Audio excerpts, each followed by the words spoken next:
ఎప్పుడైతే దేవుని సన్నిధికి వస్తావో, దేవుని సన్నిధిలో మోకరించి ప్రార్థన చేస్తావో, ఆయన వైపు నీ కనులు ఎత్తుతావో, కోపం రాగానే కోపం ముట్టించిన పనులు చేయకుండా నిమ్మలంగా దేవుని సన్నిధిలో మోకరిస్తావో, అప్పుడు దేవుడు నీ పక్షాన రోషం మూంతాడు, అద్భుతాలు చేస్తాడు. అసలు గొడ్రాలు ఎట్లా తనింది ఆయన 6 పిల్లల్ని? ఆశ్చర్యం కదా. గొడ్రాలు 6 తరడం ఏంటి? అద్భుతాలు చేస్తాడు దేవుడు మన జీవితాల్లో.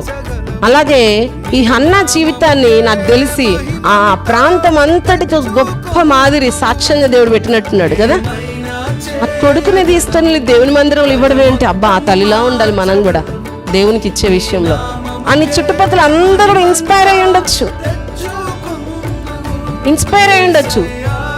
చాలా మందితో దేవుడు తెలుసా, ఈ హన్నా జీవితం ద్వారానే నీ బిడ్డను నాకు ఇవ్వమని దేవుడు మాట్లాడుతూ ఉంటారు తెలుసా. ఇప్పటికీ హన్నానిచ్చినట్టు నీ బిడ్డను నాకు ఇవ్వమంటే చాలా మంది సమర్పించి సేవ కొరకు ప్రభు కొరకు పెంచే వాళ్ళు చాలా మంది ఉన్నారు.